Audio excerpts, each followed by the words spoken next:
Welcome home. We are WNST, AM 1570, Towson, Baltimore. We are Baltimore Positive, and I am about to talk baseball. I know it's football season.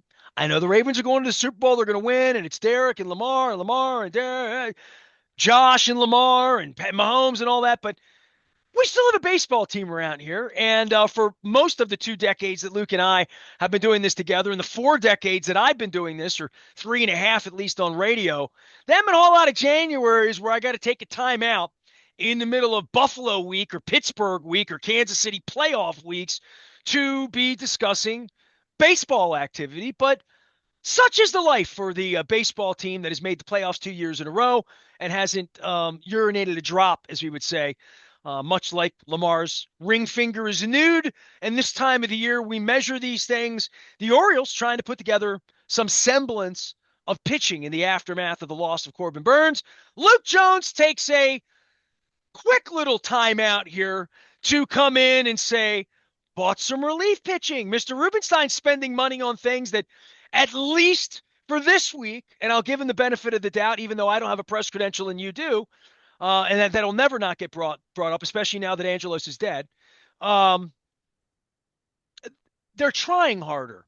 A couple of weeks ago, it's nothing's changed. I don't know. They're spending some money. Now, you're going to stand up and make the case for another 30-something pitcher that if we're going to spend money on pitchers whose arms haven't fallen off, and you're not going to spend $210 million or $250 million or whatever, that if you're going to do this piece by piece and say, well, we're going to invest $80 million a year in pitching, we're just going to do it year by year with guys who we checked out their arms, make sure it's good. We're going to not sign guys to 3-year deals. That went on last week too, which was brought up Xavier Hernandez on my timeline. So, Luke, how are you? I know it's a football week. I am, and I speak for all real Baltimore sports fans because I found you, hired you, kept you around, and eternally grateful that you're here. But there's so very few people that can definitely move from Orioles to Ravens the way you and I can and the way we do and we're apt to do in the middle of, it's Buffalo week, and you can click here or click there and listen to all of our football stuff. But what the Orioles are doing is really important. And I want to take a little time out and say we still cover the Orioles here at KD Griggs. By the way, thanks for the LinkedIn, Don Kovac. Welcome to Baltimore. I wish you well. It says Baltimore, and I'm wearing orange on it. We want the Orioles to do well. Are they doing well, Luke? I'm going to throw it to you. I mean, where are you in their pitching here? It's such an odd off season, and look, it's easy to pile on, and I'm not going to sit here and say that they've had a great off season by any stretch of the imagination. I think relative to expectations after being swept consecutive years in the postseason and what's happened with Corbin Burns walking out the door, presumably Anthony Santander walking out the door. It's underwhelming. I think even the fairest way to paint this off season, it's been underwhelming. It hasn't been splashy. It hasn't been exciting. To go back to the conversation and the point that you've made a lot in terms of recruiting and continuing to grow your fan base and grow your brand and all of that. But I've also made the point, and I'd throw their latest acquisition, which is Andrew Kittredge on a 1-year agreement for $10 million. I look at each of the moves that they've made in isolation, and I can't sit here and say that I've hated what they've done. It's just the collective nature of it. When you look at the entire body of work, they've certainly raised the floor. They've improved the depth of the back end of their rotation, but is there enough upside? In the case of Andrew Kittredge, I think this is a good move for the bullpen. I think it's clearly an upgrade over someone like Jacob Webb, for example, who ended up playing a pretty important part in their bullpen last year and did a nice job, but had some elbow issues and midway through the season, and it was certainly a question whether he was going to do that again. So you look at Kittredge, you look at the moves they've obviously made with Charlie Morton, and bringing in a 35-year-old Japanese pitcher in Sagano, and Tyler O'Neill, Gary Sanchez. And again, you can explain and rationalize each of those moves. And I'll also throw out there, their payroll's gone up way more than people think. when you go and I'm You start using buying 15 and 17 and 12 and 13, 10, 10, 10, 10. Oh, that's 50, $60 million. And it adds up yeah, quick. That's what I said. when you look at Cott's baseball contract website, which is a pretty reliable source as it pertains to comparing payrolls across the league, you know where the Orioles are projected to be right now for 2025? 15th, $155.8 million. Now, I certainly hope that's not the ceiling or the high water mark that they can ever get to, but in terms of where they were at this time a year ago, let alone talking about a couple years ago, the payroll's gone up quite a bit when you look at it in terms of percentage. Now, I think it's important to remember a large, overwhelming portion of that has been their arbitration guys. You know, they've had an extensive list of arbitration players the Well, and last that's couple about to years. really And hit him that's in the only head, right. right? I mean, 3 years it's starting from now, to, that's going to look like 50, 60 million bucks right off the bat for Rutschman, Henderson, and Westberg once we get there in no 27, question. 28. Yeah. No question. And that's where you look at that and say, is there an extension to be done? Even if it's not Gunnar or Rutschman at this point, is there a Westberg extension, for example? Is there an I extension hear he for, has a similar representation. well, and again, I'm spitballing, right? Because until we see it happen, it's all conjecture. And we know that this organization is incredibly tight-lipped. I mean, the latest example, and you alluded to it, talking about, for all the talk about Andrew Kittredge and a 1 year, $10 million deal. It was reported over the weekend that, the Orioles had a 3 year, $40 million agreement in place for Jeff Hoffman, another standout reliever until there were some concerns about his shoulder with their physical. Now, I will say this, and this is where my hope is that things are different here. It's very easy to say, oh, well, this is the Orioles. This is what they do. It is a different regime. And I will say, to their credit, nothing leaked out about this while it was happening, right? I think over the years, when we're talking about Grant Balfour or go down the list, Giovanni Gallardo, go way back with Aaron Seeley and Xavier Hernandez to the example that you cited. I think the question, the concern as far as that happening was not that the Orioles had concerns about the physical.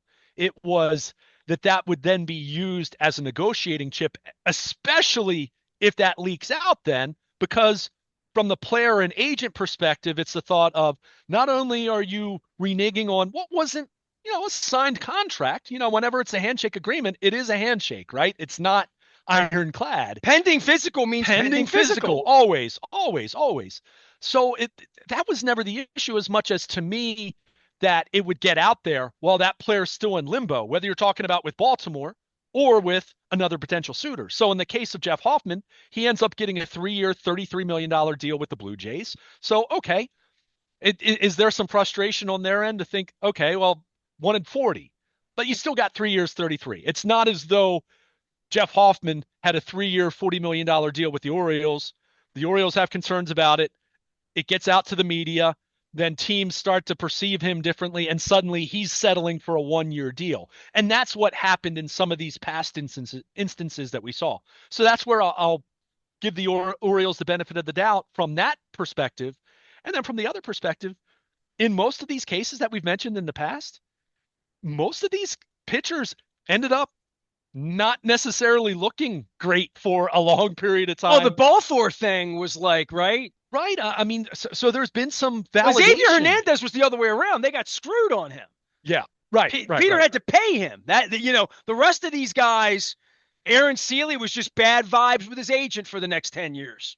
Sure. And look, you certainly don't want to make a habit of that, right? And I don't think, this is where I give Mike Elias and new ownership, the new, the not new front office anymore, but the current regime compared to talking about. Well, the Dan previous Duquette, regime did it under buyer's remorse, not under. And right. You're saying my arm's damaged. What's wrong? Like, my arm's not damaged. Aaron Seeley's case, as an example, right? Oh, and this is where it's always tricky. It's such a slippery slope with pitchers because, Buck Showalter used to always say this, where if you look at any pitcher, you do imaging, MRI, all the different potential imaging that you can do for a pitcher. These guys, we've talked about it. The human arm is not meant to throw 95 miles per hour, let alone 100, the way that so many guys do now. You're going to see something on the MRI. right? I mean, all these guys I have would think varying my degrees. shoulder and Mike Messina's shoulder, and we were born 5 weeks apart. If we were just to do MRIs of shoulders, what his shoulder's been through, it just would be unbelievable, right? Sure, Yeah, sure. it And really would be. No so, matter so, how much strengthening you do, it's insane with these guys. If Nolan Ryan, right? so that's why there's always subjectivity that goes in here, and that's why there's always a range, right? You might look at a pitcher's arm, or this. Hey, Carlos Correa. Think about his offseason a couple years ago with the issue with the concern about the ankle. What, he had three different deals in principle, and it ended up not being, it was third time the charm for him. So this does happen, but with a pitcher specifically, or with any player, and this happens, this happens in the NFL draft grades. I Pernell McPhee, perfect examples. And people remember Pernell McPhee, of course. Ended up having a relatively long career. The Ravens ended up drafting him in the fifth round, not because they thought he was a fifth round talent, but there were concerns about his health, his knee specifically. There were a lot of doubts at that point in time with him coming out of college whether he was going to have a very long career. So he ended up getting a fifth round grade as a result. And the Ravens ended up getting a player that, I can't remember off the top of my head what their grade on him was just from a pure talent level standpoint, but it was more of a second or third round player, ended up going in the fifth round. So there's always a range here. You'll sign off on a pitcher on a 1 or 2 year deal, even though, you don't love how the MRI looks on his arm, but that's a different animal than committing 7 years to a pitcher, right? And that was kind of my Corbin Burns just general point. Not that Corbin Burns was damaged goods or anything like that, but Well, for that's like any also the pitcher. Ravens doctors telling Zach Orr, dude, you can't play, you shouldn't play. He still Oh, went and sure. sought the play. Yeah, Right? I he mean, he still tried did. to get cleared, right? And, Yeah. and that's it. And that's the thing. I mean, the Blue Jays, their doctors were comfortable with a 3 year, $33 million contract. We'll see how it works out. Jeff Hoffman. I remember the Uh, stupid stuff Angelo said. Somebody wrote to me about the Peter principles and like reading the real history. Might have been Chris Corman from The Sun, actually, when he and I were talking about the real history. Stuff comes up that's unbelievable in regard to Angelos because you just said Aaron Seeley. Dude, I haven't thought of Aaron Seeley until you brought him up mhm. 6 minutes ago. Angelo said some things like our doctor said he only had 150 innings in him. Like it was like a tire. You know what I Yeah, mean? Like literally the owner of the team spoke about these guys like they were, out in the fields baling hay and they only had so much tread. yeah. Like it's one thing I think for fans to talk about it in that way. I think it's a totally different thing when there's been MRIs and a generation ago and owners like we only think he has 300 innings left. It's like buying a used car. And to your point, the Blue Jays invested in this guy, spent money, but the Orioles didn't wreck the agent and wreck relationships because that's what I'm speaking to. That you Right. wonder why people hated Angelo so much. It's because he did stuff that was Marty Conway would call it unorthodox. And some would, I mean, look, we're about to have a complete creep run the country saying unorthodox things every minute of every day by the end of the week. I, there's a price to be paid for trying to conquer Greenland and saying we're going to annex Canada and the Gulf of them. It's the same thing with baseball players. That if you're going to say that guy's hurt, man, that's what we're talking about here is an ethics thing and a money thing and all of that. The Orioles played on the wrong side of that for a long time. They really did. And it cost them in relationships. And I think it is important to talk about that sort of weird little part of it. But it's not weird when you're trying to sign the best baseball players in the world and who you're offending and who you're not. Well, and again, there's a way to do it. And look, that's not to say that Jeff Hoffman and his representation aren't irritated with the Orioles right now, but at the very least, they kept it behind closed doors. He's still got a 3 year deal for comparable compensation, even if it wasn't quite as much. 3 years, 33 compared to 3 years, 40 years, you're still living right. You're still, rather than you have to settle for a 1 year deal and suddenly Or you there's this hold your stigma. nose in front of the world and say that guy's hurt. Right. Bad, And that's my bad. point. Right. And, there's a way to handle that. And that's where I will give Mike Elias and, the front office the benefit of the doubt here. And they pivoted and they said, look, Jeff Hoffman, more upside. And I would agree with that, comparing him to Andrew Kittredge, who's going to be 35 years Are you old gonna come in August mid-March. wish we had gone? You know what I'm saying? Like, is that Well, see, but that's part of it. The question then becomes, okay, when you said, look, we have some concerns about your shoulder, we'll still do the same annual average, but we only want to do a 2-year deal. Did Jeff, was that there? I mean, it was, the reporting was Robert Murray, and the reporting was that they were still negotiating, but it's all about obviously, 12 million, right? yeah, I mean, it's, and look, you have to protect yourselves as well. And look, both sides have to look at it, right? You're investing, but to your This is point, real money, though. This isn't 100 grand a year, 200. This is sure, like I'm either going to have it guaranteed 20 million or guaranteed 30 million. You say my arm's screwed up. Look at me. I can go out and pitch right now. What, like, uh, so there is a good faith, bad faith part of this, and you don't want to be on the.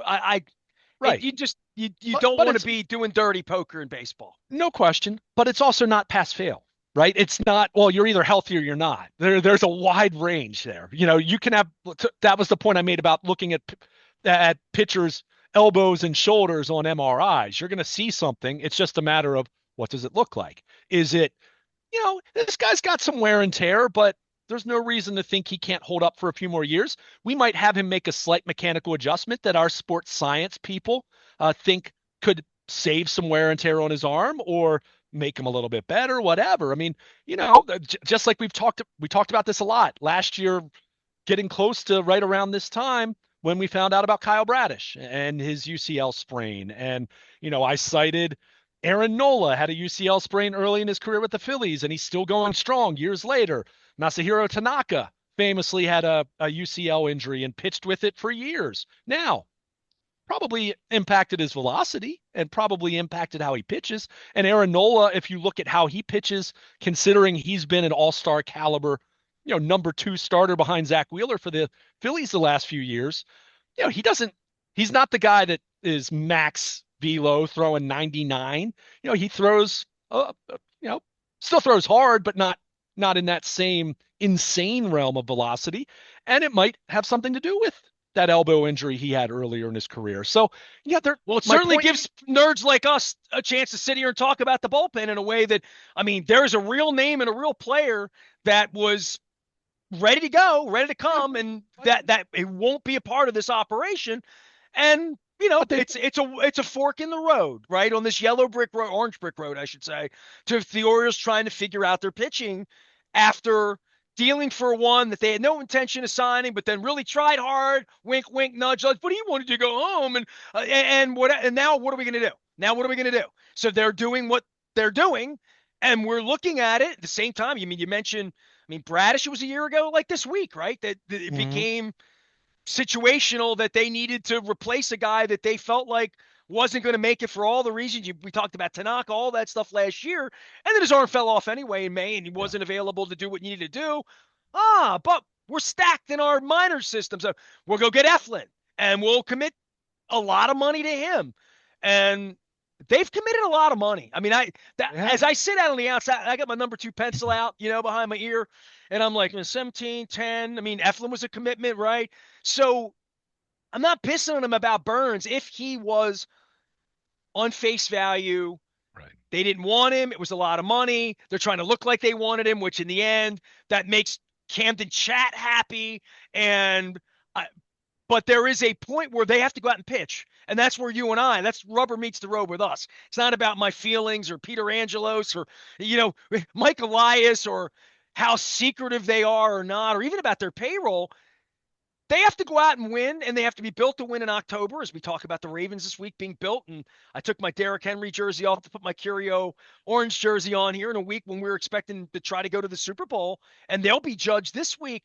But I'm not going to let the Oriole thing go by to say this offseason and this time in the offseason and where they are, that you're either dealing for Dylan Cease and figuring it out, or you're not, right? Or you're going to go with Charlie Morton. I mean, which is that's not a punchline. That's what they're doing. They're going with 1 year, cross our fingers, 30-something-year-old guys to hold the weight and thinking Grayson's going to be the Mhm. next step and Eflin's going to be a 2. And by July, you and I are gonna say Hoffman who? We don't, we're good. We're good. Well, and by July, you might be acquiring a pitcher then, right? I mean, you don't know. And we're about 11 months from where they were when Bradish was announced at the start of spring training, but right around now is when, the timeline Burns. that we've been led to believe that Bradish was throwing and had felt something in his elbow. That was, mid to late January. They acquired Burns February 1st, I think it was. It was right in line from when they This was announced the it. time last year when John was selling the team to David, right? I mean, Yeah, and that money that came with Corbin Burns felt like new ownership, right? I mean, like I mean, it literally, did, but at the same time, it wasn't a long-term commitment. But I think one thing we talked about on the heels of the Charlie Morton signing, and understanding that, yes, I get it. He's 41. He's not Corbin Burns. They're not asking him to be Corbin Burns. They better not be asking him to be Corbin Burns. But for what he can be, which number 3, number 4 starter, kind of the anchor the back half of the rotation, let's say, with the obvious high expectations for Grayson Rodriguez and Zach Eflin, being where he is and what he meant to them even down the stretch last year. It's fine. But one thing that we talked about, if you're not going to have that Corbin Burns or, Dylan Cease or Luis Castillo, or throw out whatever trade target we've opined about, as far as guys that theoretically could be available and guys that the Orioles could be in on, because I still think that's very much in the realm of possibilities, even if I'm not going to sit here and bet my mortgage on it happening before spring training. But we said, okay, if your rotation's going to look the way that it does, which, I don't think it's not the worst rotation in baseball or anything like that, but there's some more questions about it than you'd like for a contending team. I'm not going to sit here and try to and sit here and less say, depth as right. well. Well,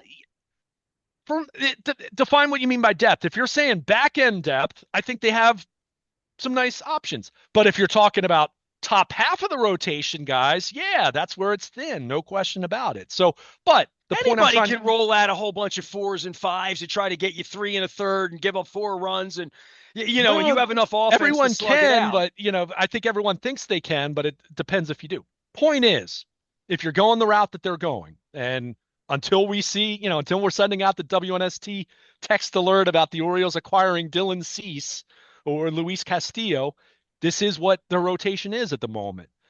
The point we had made, and this is where I like the Andrew Kittredge signing. 1 year, 10 million, a little bit rich, just at first blush, but it's a 1 year deal. I'm not going to you know, sit here and nitpick giving someone an extra million, million and a half, $2 million on a 1 year deal. I mean, but he's been successful. He's pitched in the AL East, pitched at a high level for Tampa Bay for a number of years. He's been an all-star. He doesn't miss bats at an extraordinary rate, but misses enough bats. And I think when you look at the composition of their bullpen, I think he settles in really nicely as the kind of guy that you're going to feel really good about pitching in the 7th or 8th inning. The And Darren O'Day role. yeah, sure. He's not a That's what submariner, I but thought. yeah. Which you need that. And I think now that you have him, and obviously so much of this bullpen still depends on what? Felix Bautista looking like Felix Bautista. And we've talked about it. He's had ample time to recover from Tommy John. By the time opening day rolls around, You're so it much will. more optimistic on injured guys than I am because I'm just old. And I just Well, always feel like guys are, I say never the same. I know the modern part isn't that way, I mean, the but, return but rate's very high on Tommy John. But I I think, understand that. But returning and throwing 103 is different than returning and throwing and being mortal. Good, but mortal, not sub 1 ERA, well, 84 inning. You know what I mean? Like, even if he never had Tommy John, you can't expect that. Felix right, Bautista, because he right? was so No, but extraordinary but that the I point I'm think that making, there's a, there can only, you can only go down from there. I feel like from where he was, he won't I be hear what you're better than he saying, was. but I'm not when I'm presenting that, I'm not saying that I'm expecting Felix Bautista to be peak 2023 Do pre-injury. you expect him But to be a top 8 closer this year? I think he's got a chance to do that. Why Okay. not? I mean, okay, top.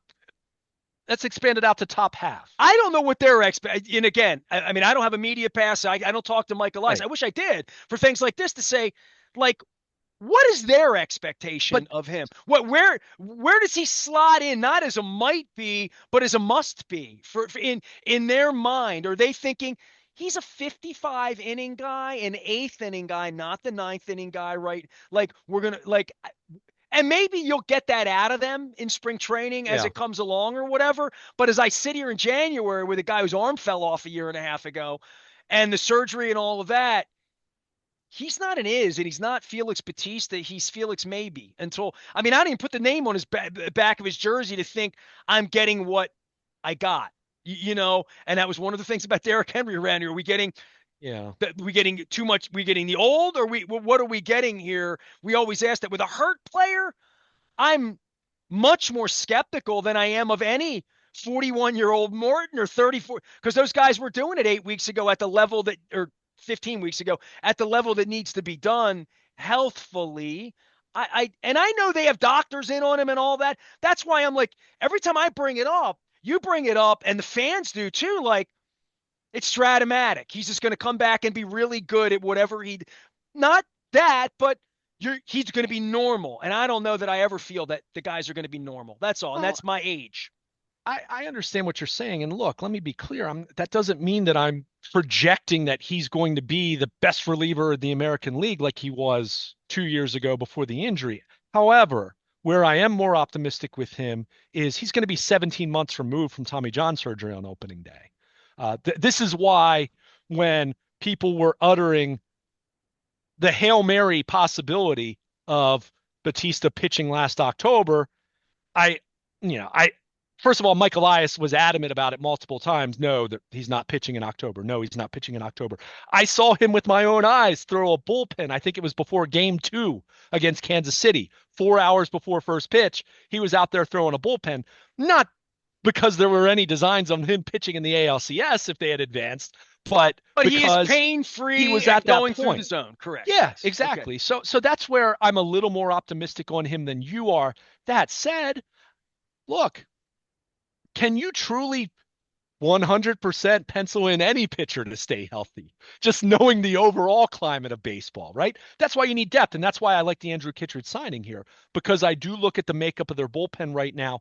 On paper, you have Felix Batista fully acknowledging that he might not be the absolute best version of himself, but 17 months removed from Tommy John surgery, I'm going to be optimistic. You have Andrew Kittredge now, who's done it, even if doesn't have, you know, these big save totals, but he's certainly someone who's pitched in high leverage. You still have Sir Anthony Dominguez, who did a nice job for this club last year down the stretch. You have Yennier Cano. I think a big wild card for the Orioles for whether this bullpen can be great rather than merely pretty good, to me, is Gregory Soto. He had major issues when, first of all, he had issues to the point of why the Phillies traded him to begin with. And then his first month with the Orioles was tough, right? I mean, they weren't using him in high leverage because he was struggling the way he did. And Quietly, it's when they started struggling too. yeah, quietly, they were able to make some adjustments with him. Go back and look at his month of September. Now, they weren't pitching him in a ton of high leverage spots, fully acknowledging that, but he looked better. And he's still young enough. He's not quite 30 years old. I think he'll be 30 by opening day off the top of my head. But the point is, he's not at a point age wise where you think he's just completely washed up stuff wise. If Gregory Soto can find the form that he had with Detroit a few years back, man, the makeup of that bullpen to me, you're starting to look like the kind of bullpen you need to have, which is, you heard me say this over and over and over last year. You need 4 or 5, 6 guys that you can trust to use in just about any spot. Doesn't mean you're not going to have your main closer. Doesn't mean you're not going to have your main setup eighth inning guy. But we understand that over 162 games, the closer can't be the closer every single game. The eighth inning guy can't be the eighth inning guy every single game, or their arms will be shot by June, right? I mean, teams try to take care of these guys and manage their innings, and they still break down. So, point is, you need that kind of depth. And when I look at where they are now with their pen, Batista with the asterisk, fully acknowledging what you're saying, and I don't disagree. Even if I'm more optimistic, that doesn't mean I'm 100% confident. But him, Kittredge, Sir Anthony Dominguez, Yennier Cano, Gregory Soto, and I'll throw in another name for you as a potential wild card. How about Albert Suarez? If he's not in the rotation, I think he could be an interesting weapon out of the bullpen, whether he's your sixth inning swing guy to bridge it to the late innings, or maybe he occasionally throws the eighth inning, in the way that I thought of how the Orioles used Tommy Hunter a decade ago, right? When he transitioned to a bullpen role. And no, he was never the guy, let's be clear, but he was a useful bullpen piece for them for 2 or 3 years, You let's mean the way say. they tried to use Gosman for a minute? Well, that was just not smart the way they handled him. Anyway, but but my point is when you kind of look at the names that I just fired off there, and that's not even talking about CNL Perez or Keegan Aiken. That's the kind of bullpen now when you add Kittredge into that seventh and eighth inning mix, as someone who's done it and done it at a high level for a long time. That's where I look at him and say, I like that move. Especially on a 1 year deal. Would I have rather have had Jeff Hoffman if you felt fully confident in his shoulder? Yeah, absolutely. The guy was terrific last year for Philly, but they had concerns and they pivoted. And I think this seems like a very reasonable pivot. Someone who's 35 who is on a 1 year deal. Is he going to stay healthy? Well, that's a question for any pitcher, right? Again, whether we're talking about Felix Bautista coming off Tommy John or knowing that any pitcher could have a UCL or shoulder injury anytime they go out there throwing max effort. So I like where their bullpen is now more so than I did last year. You know that I was not especially high on the Craig Kimbrell signing. And I think a lot of people felt that way, having watched what Craig Kimbrell had been for the last 5 or 6 years. But I look at this move, I look at Batista coming back and having optimism, cautious as it might be, and the guys that they have, Cano, Dominguez. Like I said, Soto, I think, is a wild card in terms of a guy that could really be an upside guy for them if they feel that they've gotten him straightened out. I think this bullpen has a higher ceiling than it did last year. There's no doubt. I mean, Batista alone gives them a higher ceiling, even with the unknown of him coming back from Tommy John. But I like the Kittredge signing, and it will certainly be interesting to see what happens with Jeff Hoffman. The Blue Jays are a team a lot like the Orioles. They've been desperate to make some moves. They've been in on they were in on Ohtani last year, but they didn't get him. They were in on Juan Soto. It sounded like they were at least trying, but they didn't get him. So they got Hoffman, who, again, if he's healthy, terrific back end bullpen piece. But we'll see if the Blue Jays, their confidence in giving him a 3 year deal ends up being warranted, or are we looking at this a year or two from now and saying, oh, the Orioles were right there and the Blue Jays probably shouldn't have done that. So we'll see how it plays out. But I think Kittredge was a nice pivot given the circumstances, and I like the fact that the Orioles did not, they made sure all parties made sure not to leak it to the media until he had a deal that is at least comparable, even if it wasn't quite as good as what the Orioles agreement and it originally was. Pitchers and catchers begin reporting on February 10th, which would be the day, a very hungover day here in Baltimore if the Ravens win 3 football games between now and then.